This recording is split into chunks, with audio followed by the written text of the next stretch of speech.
It's Stephen DiPietro from servicewithpurpose.net. So customer service is considered a soft skill, a soft part of business. It's the human touchy-feely thing. It's an intangible. Unfortunately, that's not correct. Service is not an intangible. I'd like you to think yourself when you're in a queue in a long line and you're at the airport, or you're waiting for a rental car, or you're waiting for your restaurant seat.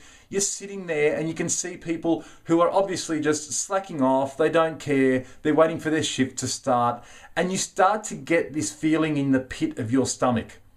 Is that feeling in the pit of your stomach intangible, or is it real? Does the acid that burns within, is that real or is it intangible? It's real. It's very real.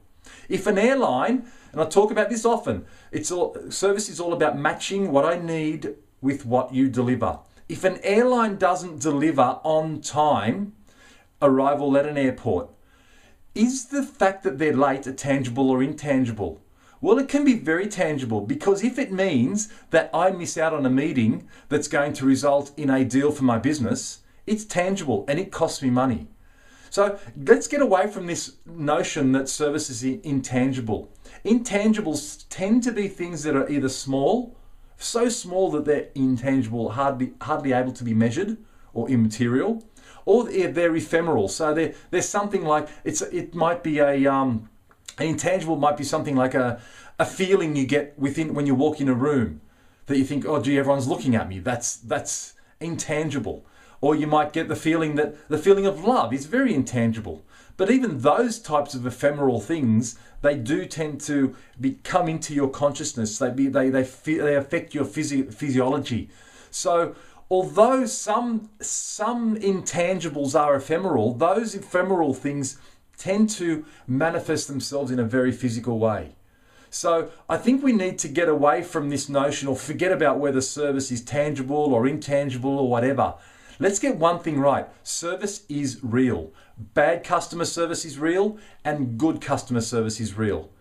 And if you have any doubts about how real it is, you can look at all sorts of studies like the one that I've spoken about often in the blog, the Gallup studies, for example. They're a great example of how they measure the effect of service on your return on investment.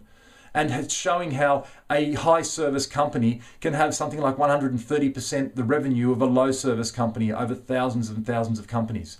So it's not intangible, it's real, it's a feeling, it's physiological, it's something that relates in business deals, it's money, and it's return for your company. Don't think of it as intangible, don't think of it as a soft skill.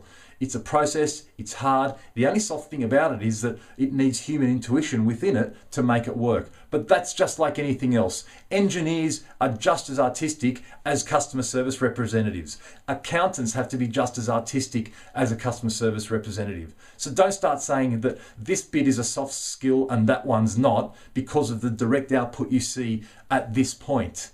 It's more than that. So have a think about it. Customer service is real, it's not intangible, and I'd like you to have a think about it for your company. And if you do look at it the wrong way or disagree, I'd love to hear from you on the blog. It's Stephen DiPietro from servicewithpurpose.net, and have an awesome day.